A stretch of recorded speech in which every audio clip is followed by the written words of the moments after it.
Bonjour à tous les passionnés de foot, bienvenue dans ma chaîne YouTube Racine en live avec Racine. Alors aujourd'hui nous allons revenir sur le match du Sénégal contre le Soudan récemment, victoire du Sénégal 2 buts à 0. Aussi nous allons nous projeter sur le match crucial du Sénégal à venir contre la RDC Congo.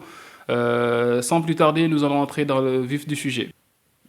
Le Sénégal s'est imposé face au Soudan 2 buts à 0. Voilà, match comptant pour la qualification de la Coupe du Monde 2026.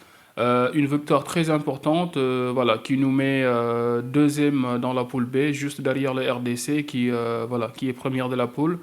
Voilà, donc match où le Sénégal a un peu voilà, maîtrisé son sujet, voilà, une domination nette. On a marqué très tôt dans le match par une tête de Kalidou Koulibaly. Et aussi, voilà, on s'est mis à l'abri juste avant la mi-temps, donc sur une passe décisive de Kalidou Koulibaly. Pape Matar Sarr vient inscrire un très joli but. Pape Matar Sarr, d'ailleurs, qui est en train de faire un très bon début de saison avec son club Tottenham et aussi qui le confirme voilà, sur cette sélection internationale. Alors, qu'est-ce qu'on peut dire, c'est que les Sénégalais, ils attendaient voilà, un peu plus de la part de l'équipe. Ils attendaient que l'équipe éventuellement voilà, gagne avec un score large, domine complètement son adversaire et tout ça. Bah, ce qui peut se comprendre, hein, parce que voilà, quand tu es supérieur à une équipe, voilà, normalement, tu devrais le montrer sur le terrain. Donc, montrer que voilà, tu es plus fort cette équipe, voilà, la dominer, la battre par un score fleuve et tout ça. Tout ça, c'est bien beau, mais bon, je pense qu'à un moment donné, le Sénégal était plutôt dans la gestion voilà, que de gagner par je ne sais pas combien de buts et risquer des blessures et tout ça. Donc, ce qui a été un peu prudent de la part du coach Pape Thiaw, certainement qui a donné des consignes à la mi-temps.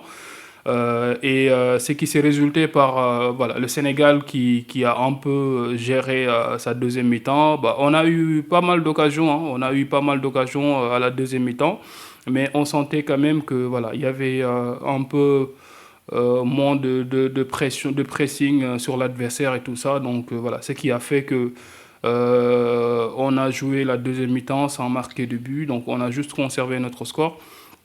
Les Soudanais bah, qui ont essayé, mais on sentait clairement la différence de niveau. Donc je ne sais même pas. Alors j'étais en live durant ce match-là.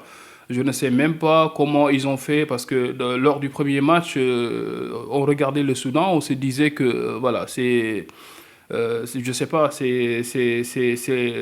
disons l'Allemagne ou bien une grande nation du foot qui joue contre le Sénégal, alors que bah, c'était pas le cas. Si on regarde ce match-là aujourd'hui, on voit clairement qu'il y a une différence de niveau entre le Sénégal et le Soudan. Donc en gros, ce qu'on peut voilà, retenir de ce match-là, c'est que le Sénégal a maîtrisé son sujet, a fait ce qu'on devait faire, c'est-à-dire de sortir de ce match-là avec les 3 points, donc de mettre un peu la pression sur la RDC qui est première de sa poule. Donc, parce que si on fait un peu le récap de la situation, le Sénégal, sur ces phases éliminatoires de la Coupe du Monde, on a eu, je pense, 2 matchs nuls. Un match nul contre la RDC et un autre contre le Soudan lors du match aller. D'ailleurs, contre la RDC, on menait 1-0 jusqu'à la fin du match. On prend un but sur un coup de pied arrêté. Alors, on ne va pas revenir sur tous ces événements-là, sur les classements de Aliou Cissé et tout ça. Donc voilà, ça c'est un sujet pour un autre jour.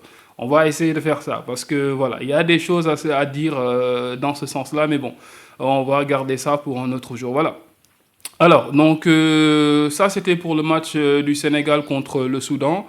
On va se projeter sur un autre match. Alors là, on a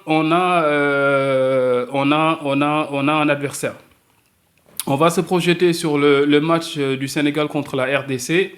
Les Mwanamboka, on a un grand match contre nos frères congolais qui arrivent, comptant pour la qualification de la Coupe du Monde. Les Congolais d'ailleurs hein, qui ont un rendez-vous avec l'histoire parce que j'ai entendu que depuis ça fait 50 ou 56 ans, quelque chose comme ça, qui se sont qualifiés, qui se sont pas qualifiés à la Coupe du Monde. Je ne sais pas si même la Congo c'est une fois qualifié à la Coupe du Monde, je sais pas. Donc je vais pas faire je sais pas. Peut-être qu'ils se sont, parce que j'ai juste entendu comme quoi que ça fait 50 et plus d'années qu'ils se sont pas qualifiés. Donc nos amis les Congolais, ce sont nos frères, mais jusqu'à après ce match-là, il y a plus de frères. Donc oui, j'ai pas mal d'amis congolais avec lesquels je travaille et tout ça.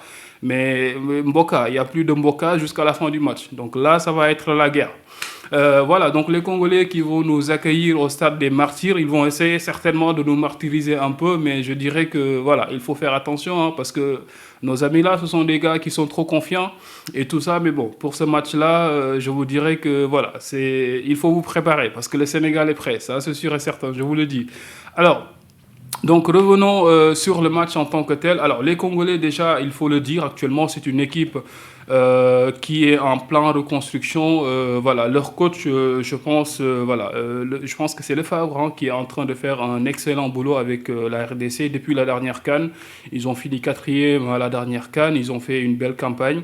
Voilà, donc il y a pas mal de joueurs voilà, qui sont dans le championnat anglais. Il y a Wissa, Mbouemo, il y a Wabisaka qui a été convoqué récemment et tout ça. Donc il y a pas mal de joueurs. Il y a toujours l'ancien qui était au Marseille, la Mbemba. Donc il y a pas mal de joueurs de qualité qu'ils ont et qu'ils peuvent faire valoir pour ce match-là. Donc en tout cas, on sait que c'est un match qui ne sera pas facile. Parce que nos amis congolais, ils ne vont pas... Ils vont vouloir se qualifier parce qu'ils sont premiers. Donc, même un match nul, parce qu'ils ont un point d'avance sur le Sénégal, un match nul pourrait faire l'affaire de nos amis congolais. Donc, ils vont essayer de jouer le coup à fond. Sur ce que j'ai vu récemment, le Congo, c'est une équipe qui joue. Donc, c'est pas une équipe qui défend. Donc, on peut dire que est-ce que la tactique, qu'est-ce qui sera la tactique des Congolais pour ce match-là? Qu'est-ce qu'ils vont jouer en fait? Ils vont venir essayer de sortir, essayer de gagner le Sénégal, de battre le Sénégal. Si j'étais eux, c'est ce que je vais essayer de faire. Parce que défendre, je ne sais pas si c'est la meilleure tactique contre le Sénégal. Si on sait que les Congolais, je ne sais pas s'ils ont la meilleure... je ne pense pas qu'ils ont la meilleure défense d'Afrique. Parce que si tu défends contre le Sénégal, tu t'exposes. Ça, j'en suis sûr, parce que le Sénégal va avoir des occasions. Et si on marque le premier but, tu es obligé de sortir. Et ça te met dans une situation difficile. Donc, tu es obligé de jouer. Donc, si tu viens et tu mets un bus devant tes camps, ça peut te créer des problèmes par la suite. Donc, après, je ne sais pas quelle sera leur tactique, parce qu'étant donné qu'ils ont un point d'avance, le match nul peut arranger nos amis congolais. Donc voilà, le Sénégal, voilà, donc on a les atouts pour aller chercher la victoire là-bas, mais bon, on sait que ça sera pas facile. On a voilà, Ismaël Sarr qui est absent pour ce rassemblement-là, qui est blessé à la dernière minute, qui a été obligé de rester dans son club. C'est une absence qui va certainement nous manquer, mais bon. On a les joueurs pour aller chercher une victoire. Je suis confiant, j'ai confiance en mon équipe et je sais que on a cette niaque, frère. On a la niaque. On va chercher cette victoire parce qu'on doit se qualifier directement. On ne va pas aller dans l'histoire des barrages là, essayer de barrage international. Tu sais pas qui tu vas rencontrer et tout ça. En plus, si tu es à la première place, donc qualification Coupe du Monde, au moins après le tirage, tu n'auras pas des équipes compliquées et tout ça. Donc ça, il y a beaucoup de choses à prendre en compte. Donc on doit tout faire pour chercher notre qualification voilà, dès ce match-là. C'est là-bas qu'on doit aller les chercher et j'espère qu'on va le faire. Nous allons faire un petit récapitulatif de la situation actuelle. Donc le Sénégal, donc la RDC actuellement est première de la poule B avec 16 points. Le Sénégal est deuxième avec 15 points. Et le Soudan est troisième avec 12 points. C'est que ça implique. Donc, comme je disais tout à l'heure, si le Sénégal gagne ce match-là, donc donc actuellement, j'ai dit qu'on a 15 points. On aura 18 points. On sera première dépendant de ce que le Soudan va faire donc la prochaine journée, si le Soudan gagne, certainement le Soudan actuellement, ils ont 12 points. Ils auront 15 points. Donc, ils seront toujours troisième. Ça veut dire que la RDC sera deuxième, le Sénégal sera premier. Si le Sénégal fait match nul, on aura 16 points, la RDC aura 17 points. Donc, la RDC sera premier, on sera deuxième.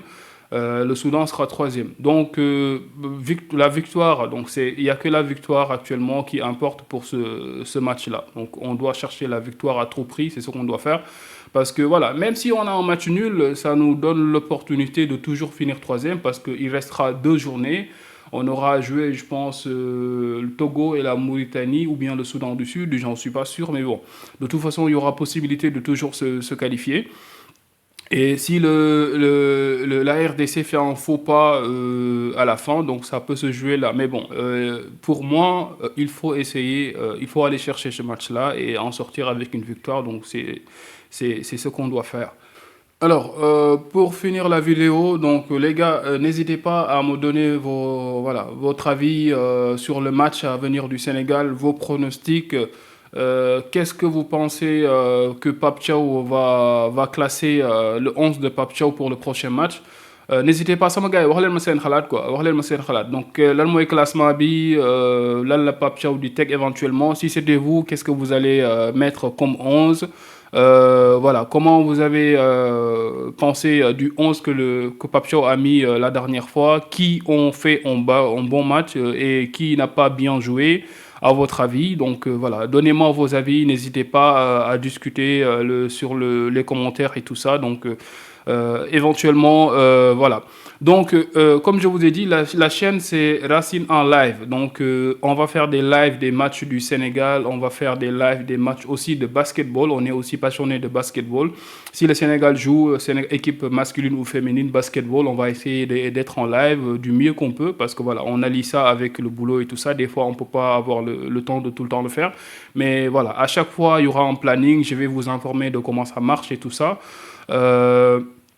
Aussi, cette chaîne, comme je vous ai dit, je suis un passionné du FC Barcelone. Donc, les lives aussi des matchs du FC Barcelone, c'est sur cette chaîne. Si vous êtes un fan du FC Barcelone, n'hésitez pas à vous abonner, à liker, à activer la cloche de notification. Comme ça, dès que je suis en live, vous aurez votre notification. Donc, voilà, je vous remercie. Voilà, on se dit à la prochaine et prenez soin de vous, les gars. Ciao.